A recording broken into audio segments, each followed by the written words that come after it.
गुरु भक्ति योग।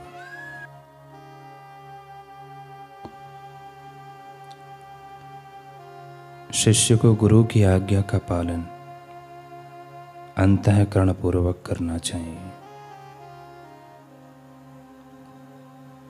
गुरु के द्वारा निर्दिष्ट पद्धति कभी कभी शिष्य की रुचि को तत्काल अनुकूल ना भी हो,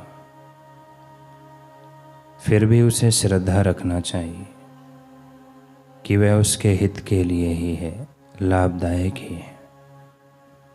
गुरु मिलने से जो लाभ होते हैं और जो मानसिक शांति का अनुभव होता है वह असीम होता है।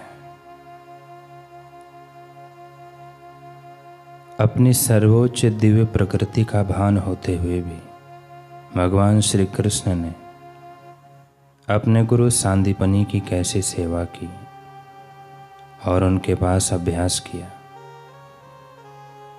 यह तो आप जानते ही हैं।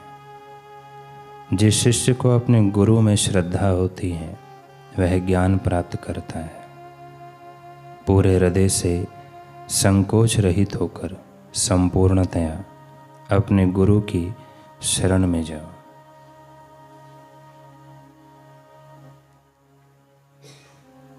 गुरु पृथ्वी पर साक्षात ईश्वर हैं, अतः उनकी पूजा करो। गुरु भक्ति एवं गुरु सेवा के फलस्वरूप आखिर आत्म साक्षात्कार होता है। शिष्य को गुरु की सेवा करते रहना चाहिए। जब उसका आत्म समर्पण पूर्णता हो जाएगा तब गुरु उसे सत्य का स्पष्ट दर्शन कराएंगे।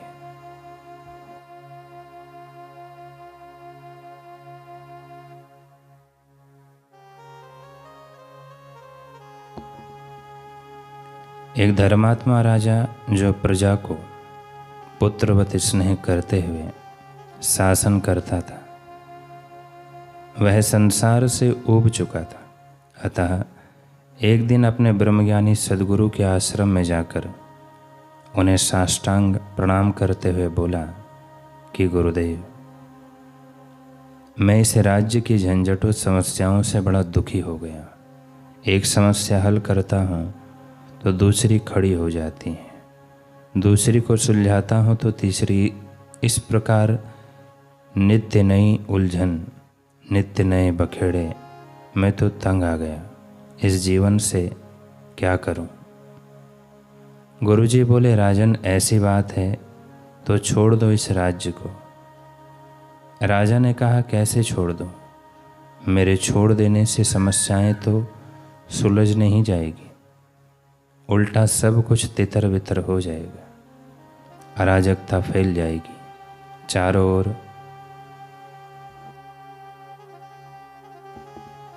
गुरु ने कहा, तो ठीक है, पुत्र को शासन सौंप दो और तुम निश्चिंत होकर मेरे पास रहो।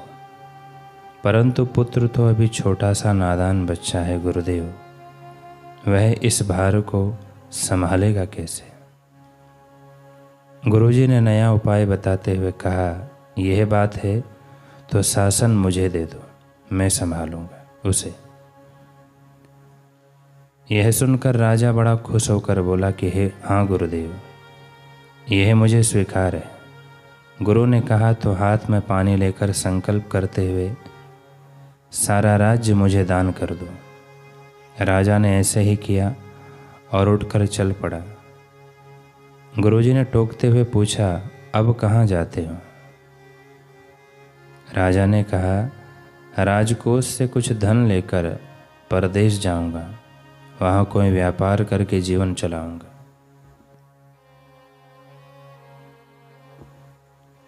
गुरुजी हंसकर बोले, जब राज्य मेरा हो गया तो राजकोष भी मेरा है, तुम्हारा उस पर अधिकार ही क्या है? राजा ने सिर झुकाकर कहा, सचमुच कोई अधिकार नहीं रहा, अब तो कहीं चाकरी ही करनी होगी। गुरुजी बोले, चाकरी ही करनी है तो मेरी कर ले। इतना बड़ा राज्य है मेरे पास, इसे चलाने के लिए किसी ना किसी को तो रखना ही पड़ेगा। मुझे सेवक की ज़रूरत है, तुम्हें मालिक की ज़रूरत है। बोलो, करोगे मेरी नौकरी? राजा ने खुशी से कहा, हाँ गुरुजी, करूँगा। गुरुजी ने आदेश दिया, तो जाओ, आज से मेरा सेवक बन के राजकाज करो। देखो, वहाँ तुम्हारा अपना कुछ भी नहीं है। याद रखना, भला हो या बुरा हो, हानि हो या लाभ, सब मेरा होगा। तुम्हें केवल वेतन मिलेगा। राजा ने स्वीकार किया, लौटकर शासन करने लगा।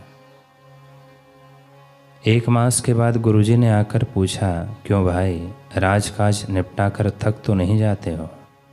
अब भी दुखी रहते हो क्या? जीवन सरल चल रहा है या संकट में लगता है? राजा मुस्कुराते हुए बोला, गुरुदेव, मैं तो सेवक हूँ। पूरी लगन और परिश्रम से राज सेवा करता हूँ और सुख की नींद सोता हूँ।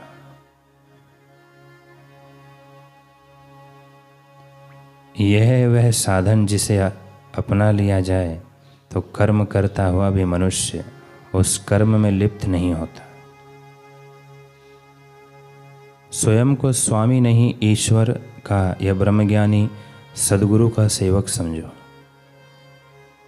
यह सब ठाट बाट तुम्हारा तो है नहीं। तुम में मेरे की अहंता ममता करके क्यों फंस रहे हो? तुम्हारे पास जो है वह सब यहाँ तक कि तुम्हारा शरीर भी परमात्मा का दिया हुआ है। तुम इन सब का सदुपयोग उसी परमात्मा की प्राप्ति के उद्देश्य से, उसी की सेवा के लिए करो और भाव रखो, मेरा मुझ में कुछ नहीं, जो कुछ है सो तोर। तेरा तुझको देत हूँ, क्या लागत है मोर। जो ब्रह्मवेता सद्गुरु के वचनों में निष्ठा रखते हुए लगन के साथ तन मन धन लगाकर वसुदेव कुटुंब की भावना से उनके समाज उत्थान के देवी कार्य में लग जाते हैं, वे भी ऐसे प्रजावत्सल राजा की तरह जीवन में निर्लिप्त रहते हुए सुख में सोते हैं और देर सवेर सभी परमात्म तत्व में प्रतिष्ठित हो जाते हैं।